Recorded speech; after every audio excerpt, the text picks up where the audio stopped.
এটি একটি অশ্রুভরা নতুন ড্রামা যেখানে এক মা তার মারাত্মক অসুস্থ মেয়ের সঙ্গে গ্রামে ফিরে যান আর জীবনের শেষ মুহূর্তগুলো একসঙ্গে কাটান। এটি লাভ টেক টু ড্রামাটির দুই যে পর্ব। এক জরুরি ব্রেক কষার পর একজন মহিলা একজন পুরুষের কোলে পড়ে যান। দ্রুত উঠে তিনি ক্ষমা চান আর জানতে পারেন যে সেই লোকটি তার বহু বছর আগের প্রথম ভালোবাসা। এর কিছুদিন আগে জিয়ান চিকিৎসার বিকল্প জানতে হাসপাতালে গিয়েছিল। ডাক্তার তাকে যত দ্রুত সম্ভব অপারেশন করার পরামর্শ দেন, কিন্তু এর খরচ অনেক বেশি ছিল। জিয়ান এখন ছুটিতে আছে আর অপারেশন খরচ জোগাতে তাকে কাজ করতেই হবে। তাই তিনি তার বসের কাছে গিয়ে দ্রুত কাজে ফেরার অনুরোধ জানায়, কিন্তু সেই নিচু মনের বশ মনে করে তার একজন প্রাক্তন সহকর্মী ফেলে যাওয়া সমস্যার জন্য জিয়ানই দায়ী আর তাকে বরখাস্ত করার সিদ্ধান্ত নেন। জিয়ান আর শান্ত থাকতে পারে না। তিনি বসকে গালাগালি করে আর বলে যে তিনি একজন অযোগ্য আর ফাঁপা মাথার মানুষ। তিনি আরও বলে যে সবাই তার অধীনে কাজ করে কারণ সবারই পরিবার আছে যাদের তাদের যত্ন নিতে হয়। জিয়ান বসকে সতর্ক করে বলে যে তিনি যদি তার চাকরি ছাড়ার প্রক্রিয়া ঠিকমতো না করে তবে তিনি তাকে আদালতে নিয়ে যাবে। চাকরির ব্যাপারে কথা না হওয়ায় জিয়ান কিছু ফলমূল ও সবজি কিনে তার মেয়েকে খুঁজতে গ্রামে যায়। তিনি তার মেয়েকে সিউলে ফিরে এসে চিকিৎসা করাতে রাজি করানোর চেষ্টা করে। এই সময় জিয়ানের মেয়ে হিজরি বহিজনের গাড়ি ঠিক করা দেখছিল। অস্বস্তি বোধ করায় বহিয়ন তাকে গ্রামের দৃশ্য দেখতে পাঠায়। হিজরিকে পাঠিয়ে দিয়ে বহিয়ন তার বাবার কাছে সাহায্য চান কারণ তিনি ভুল যন্ত্রাংশ কিনেছে। বাবা সঙ্গে সঙ্গে বুঝতে পারে যে বহিয়ন হিজরিকে সরিয়ে দিয়েছে কারণ সে লজ্জা পাচ্ছিল। যন্ত্রাংশ কেনার পর রিও বস ফেরার বাসে ওঠেন। জিয়ানও একই বাসে ছিল। রাস্তায় বাস ঝাঁকুনি দিলে জিয়ানের ফল রাস্তায় ছড়িয়ে পড়ে। তিনি তা তুলতে গেলে দয়ালু রিও বসও তাকে সাহায্য করতে এগিয়ে আসে। ড্রাইভার তাদের দেখে দয়া করে হঠাৎ ব্রেক কষে দেন। এতে রিও বস ভারসাম্য হারিয়ে মাটিতে পড়ে যায় আর জিয়ানও তার কোলে পড়ে যায়। তারা উঠে ক্ষমা চাইলে একে অপরের দিকে তাকিয়ে বুঝতে পারে যে তারা জীবনে খুব বিশেষ মানুষ ছিল। যখন জিয়ান একজন ছাত্রী ছিল তখন তিনি বাসে বন্ধুদের সঙ্গে জোরে হাসাহাসি করছিল। হঠাৎ ব্রেক কষায় তিনি পড়ে যাচ্ছিল। তখন এক ছেলে তাকে ধরে ফেলে। সেই ছেলেই ছিলেন রিও বস। জিয়ান রিও বসের প্রেমে পড়ে যায় আর তার বন্ধুদের নিয়ে রিও বসের ক্লাসের নিচে গিয়ে নাচে আর ব্যানার টাঙিয়ে তাকে সরাসরি ভালোবাসার প্রস্তাব দেয়। এতে রিও বস অস্বস্তিতে পড়লেও সে লুকিয়ে লুকিয়ে জিয়ানকে দেখছিল। বহু বছর পর তাদের আবার দেখা হয়। জিয়ান সেই অতীতের কথা বলে আর তার কৈশোরের দিনগুলোর স্মৃতিচারণ করে। জিয়ান তার মেয়েকে খুঁজতে এসেছে শুনে রিও বস বুঝতে পারে যে হিজরি তার মেয়ে আর তিনি তাকে তার বাড়িতে নিয়ে যায়। হিজরি জিয়ানকে দেখে কোনো কিছু না ভেবেই দৌড়ে পালিয়ে যায়। জিয়ান তার পিছু নেয় আর তাকে সিউলে ফিরে যেতে রাজি করানোর চেষ্টা করে। হিজরি তাকে জিজ্ঞাসা করে যে কেন তিনি তার ব্যাপারে এত মাথা ঘামাচ্ছে। হিজরি ছোটবেলা থেকে জানে যে তার বাবা নেই আর তাকে যা কিছু পেতে হলে কঠোর পরিশ্রম করতে হবে। সে ডাক্তার হওয়ার জন্য মেডিকেল স্কুলে কঠোর পড়াশোনা করে যাতে সে দ্রুত নিজের পায়ে দাঁড়াতে পারে, কিন্তু জীবন তার সাথে নিষ্ঠুর আচরণ করে। ক্লিনিক্যাল স্টাডি করার সময় সে হঠাৎ অজ্ঞান হয়ে যায় আর ডাক্তার তাকে জানায় যে তার মস্তিষ্কে টিউমার হয়েছে। সে ভয়ে ও অসহায়ত্ব নিয়ে তার মায়ের কাছে সাহায্য চায়, কিন্তু বলার আগেই তার মা তাকে মনে করিয়ে দেন যে তিনি তার জন্য বেঁচে আছে আর আশা করেন যে সে দ্রুত একজন ভালো ডাক্তার হবে যাতে তিনি 50 বছর বয়সে অবসর নিতে পারে। হিজরি তার মায়ের জুতো কাদা দেখে আর কিছু বলতে পারে না। সে সব দুঃখ বুকে চেপে রুমে গিয়ে কাঁদতে থাকে। তার মনে হয় সে তার মাকে কষ্ট দিচ্ছে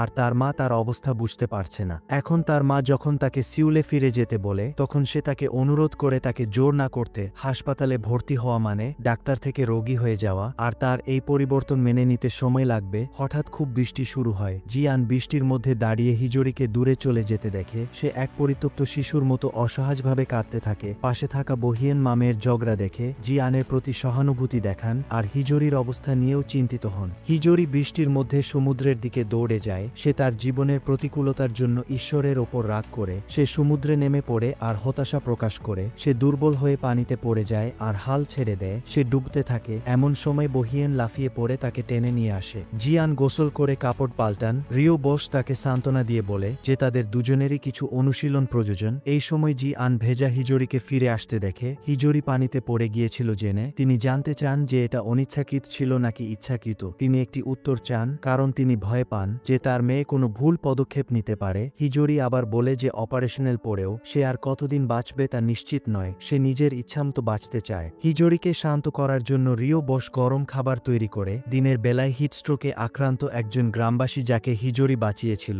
সেও খেতে আসে। এই উষ্ণ পরিবেশে হিজরি শান্ত হয় আর বলে যে ছোটবেলা থেকেই তার রিও বসের বাড়ির মতো একটি বাড়ির স্বপ্ন ছিল যেখান থেকে জানালা খুললেই বাইরের দৃশ্য দেখা যায় আর ঋতু পরিবর্তন অনুভব করা যায়। রিও বস জিয়ানকে বলে যে তিনি তাদের এমন একটি জায়গা খুঁজে দিতে পারে যেখানে তারা তাদের স্বপ্ন স্বপ্নের বাড়ি নিজের হাতে তৈরি করতে পারবে। জিয়ান বলে যে তিনি একজন অবিবাহিত মা আর তার কোনো সঙ্গী নেই। এটা শুনে হিজরি উঠে জিয়ানকে বাইরে টেনে নিয়ে যায়। সে জিয়ানকে তাদের পারিবারিক অবস্থা অন্যদের কাছে প্রকাশ না করতে বলে অবিবাহিত মা হওয়া সম্মানজনক নয়। স্কুলে সে ভালো ফলাফল করত যাতে অন্য ছাত্ররা তার পরিবার নিয়ে কথা বলতে সাহস না পায়। মামের মধ্যে আবার ঝগড়া হয়। হিজরি চলে যাওয়ার পর জিয়ান তার মেয়েদের প্যারেন্টস মিটিংয়ের কথা মনে করে অন্যদের কাছে ভালো দেখানোর জন্য তিনি নিজেকে সুন্দরভাবে সাজিয়েছিল, কিন্তু তার পাশের কিছু অভিভাবক তাকে নিয়ে বাজে কথা বলছিল। তারা বলে যে তিনি এত অল্প বয়সে মা হয়েছে কারণ তিনি তার ব্যক্তিগত জীবনে দায়িত্বজ্ঞানহীন ছিল। জিয়ান নিজেকে ধরে রাখতে পারেনি। তিনি তাদের বলে যে তারা তার চেয়ে কোনো কিছুতেই ভালো নয় আর তাদের এই নোংরামি তাদের নিজেদের হীনমন্যতা ও ঈর্ষা থেকে আসে। যদিও তিনি তাদের কড়া জবাব দিয়েছিল তবুও পরেও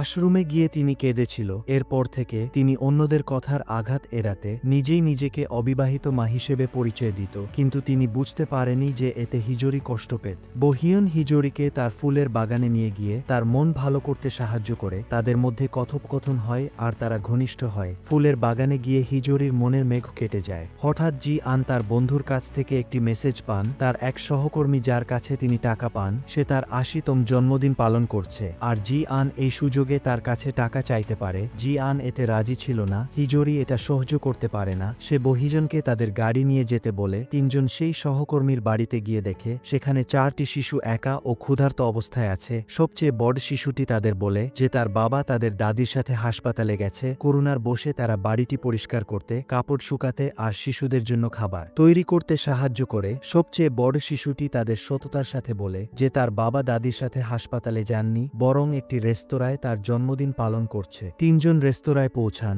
আর দেখে যে সহকর্মী কয়েকজন সাদা চুলের বৃদ্ধবৃদ্ধার সাথে তার মাকে খুশি করার চেষ্টা করছে। টেবিলে কেবল একটি খাবার ছিল। জিয়ান তার কাছে টাকা চাওয়ার সাহস পায় না। তিনি তার বাবাকে বাড়ি থেকে বের করে দেওয়ার কথা আর নির্মাণস্থলে তার প্রতি করা অন্যায় আচরণের কথা মনে করে। তিনি বুঝতে পারে না যে তার নিজের জন্য দুঃখ করা উচিত নাকি অন্যের জন্য। তবে সৌভাগ্যক্রমে তার কঠিন সময়ে সবসময় কেউ না কেউ তাকে সাহায্য করতে এগিয়ে আসে। তার বন্ধু সবসময় তার পাশে থাকে। তার দাদি তাকে তার জমানো পেনশন দেয়। তার ছোট মেয়েও তাকে ক্লান্তির সময় সান্ত্বনা দেয়। তিনি তার সহকর্মীকে বলে যে আশা না ছাড়লে কঠিন সময় কেটে যাবে। তিনি শিশুদের জন্য সাহস জোগাতে বলে আর বলে যে তিনি আর তার কাছে টাকা চাইবে না। সহকর্মী তার ভুলের জন্য অনুতপ্ত হন আর টাকা দিতে না পারলেও জিয়ানকে তার পুরনো বাড়ির দলিল দেন। বাড়িটি ভাঙা আর এর কোনো মূল্য নেই, তবে এটি হিজরির চিকিৎসার জন্য তার একটি অবদান। জিয়ানের মনে একটি নতুন চিন্তা আসে। তিনি রিও বোসের সাথে সেই পুরনো বাড়িতে যান। যদিও বাড়িটি ভাঙা, তিনি একটি সুন্দর দৃশ্য কল্পনা করে। তিনি দেখে যে বাড়িটি নতুন করে সাজানো হয়েছে